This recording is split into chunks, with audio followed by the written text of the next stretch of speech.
मेरा दिल भी कितना पागल है, ये प्यार तो तुमसे करता है। मेरा दिल भी कितना पागल है, ये प्यार तो तुमसे करता है। पर सामने जब तुम आते हो, पर सामने जब तुम आते हो, कुछ भी कहने से डरता है।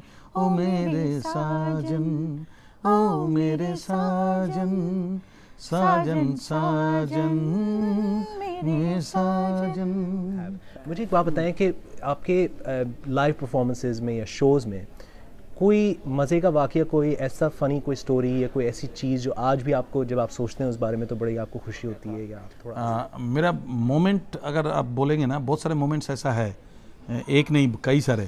जैसा मैं कलकत्ते का एक गली में पले बड़े, हम गरीब थे बहुत, तो बहुत ही lower middle class you can say थे। हमारे पिताजी स्कूल टीचर, मतलब क्लासिकल टीचर हुआ करते थे। तो उस समय क्या होता है कि स्कूल मास्टर या क्लासिकल टीचर जो होते हैं उन लोग अमीर नहीं होते थे, गरीबी में उनको गुजारा करना पड़ता था। तो हमने वो सब चीज़ देखे। तो ये क्या हुआ कि उस जगह से, उस गली में दौड़ते घूमते गाना सुनते थे रेडियो में, ये सब।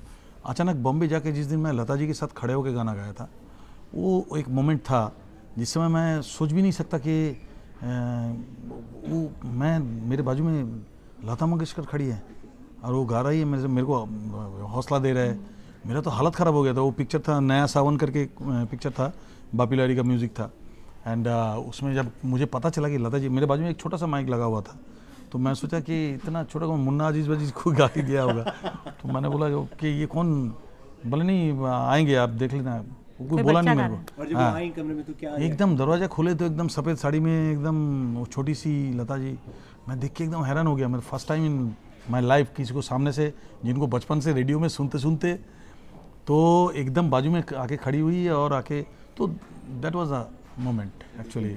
वो रिमेंबर मैं ज़िंदगी में नहीं भूलूंगा वो। व्हाट इज़ द कंपोज़र जो आपके दिमाग में आते हैं जिनके साथ आपको हमेशा मज़ा आया काम करके? एक वो था, एक टाइम था जब मैंने when I started out, I worked with music directors like Kalyan ji Anand ji, Laxmikant Pyarelal, Chitragupt ji, Naushad Sahab, Khayyam साहब, आर.डी. बर्मन, और इनके सब के साथ काम कर करके जिसे कहते हैं कि I learn so much because I was very young, and when you are very young it's like you know you are growing up in the studios, सीख कर तो इन लोगों ने, आई फील कि इन लोगों ने मुझे जैसे एक रफ डायमंड को पॉलिश करते हैं ना, वैसे इन कंपोजर्स ने मुझे पॉलिश किया। Any advice for any upcoming singers, anything कुछ आप कहना चाहें? मैं सिर्फ एक बात कहना चाहूँगी, जो इतना प्यार करते हैं, प्यार करते रहें, बस यही चीज़ है। चाहिए, ये प्यार देते रहिए और हम लोग आपको अच्छे अच्छे खूबसूरत गीत सुनाते जा रहेंगे। Thank you very much. Thanks a lot. Pleasure, thank you. Thanks a lot.